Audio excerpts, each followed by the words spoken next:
Since we've last spoke on Thursday, we have unfortunately lost even more Calgarians to the COVID-19 disease, to the coronavirus.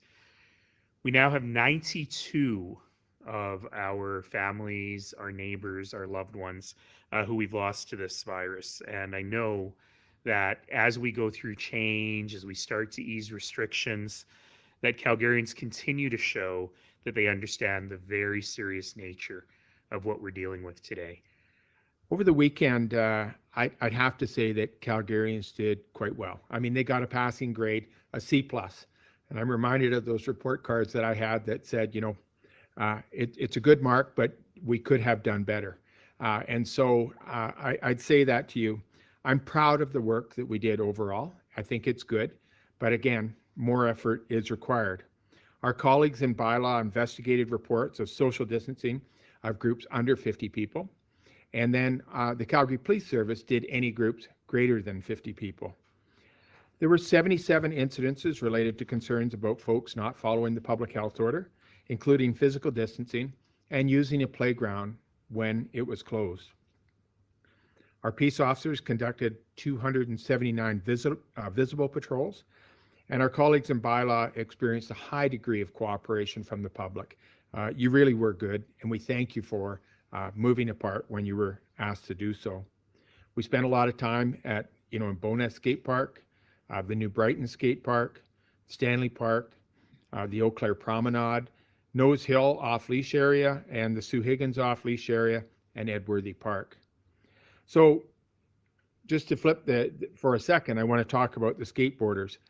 They were abiding by the rules, and so we really thank them for that. That's great effort, and we were concerned that we'd have to close skate parks.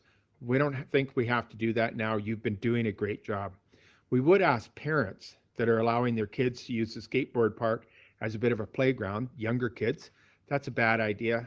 First off, running into skaters sort of thing, that can happen. But also there's a reason why we've closed those playgrounds, and that's to stop the transmission. So parents, if you could help us with that, obviously we'd be appreciated. Let me run through some of the stats on the weekend. There were 135 warnings issued to members of the public for public health violations. No tickets issued. 5 tickets were handed out for drinking alcohol in the park. This past weekend, the Joint Business Inspection Task Force received 43 calls for COVID-related problems. This brings the total up to 719 calls since the beginning of the SOL being announced in mid-March, the state of local emergency. 107 businesses were in compliance with the public health order.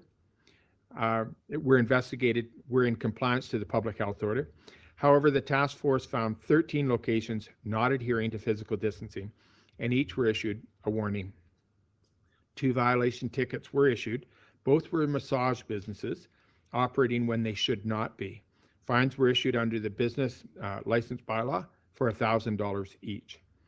Businesses found operating in contravention of the Public Health Act could face multiple fines, suspension, or revocation of their business license, coupled with charges under the Public Health Act. So citizens are encouraged to report complaints so that our peace officers may investigate things quickly. There's been a little bit of confusion over the weekend. Things changed rather suddenly for Calgary on the 14th, the 13th and 14th about who was going to be open and who was not.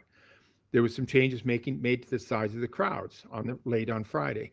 And so Calgarians may not have been completely up to speed, but my accolades go out to the peace officers for going back to educating people a little bit more, a little bit less writing tickets, because they saw people respond extremely well. So May 25th isn't very far from now. And as that date is swiftly approaching, I know there are businesses in Calgary that are eyeing that date. Our best understanding from the province is that that is not an aspirational date. So unless something really horrible happens in the next few days, that is the date that you will actually see restaurants and hair salons opening. And I just want to recap some of the things the city is doing for those businesses. Patios is one of my favorite things. We made it easier for restaurants to have temporary patios in places where we might not have allowed a patio before. Really just to allow them to increase their capacity, more outdoor seating, a little bit safer, so that they can make some money perhaps at operating at 50% capacity. So if businesses are interested, that information is available at calgary.ca/COVID-business. We have lots of frequently asked questions there, lots of guidelines for different kinds of businesses. We'll continue to add with them. We also have someone who we call a case manager. So if you're a business that wants to pivot, to change your operations to better manage what's happening with COVID, we'll offer you a single point of contact, a case manager who can quickly answer your questions, who can quickly tell you, well, that's a great idea, or you know what, that idea is not going to work. If you're thinking of changing your business model. And to make an inquiry or ask about business adjustments, just email covidbusinessrelief@calgary.ca.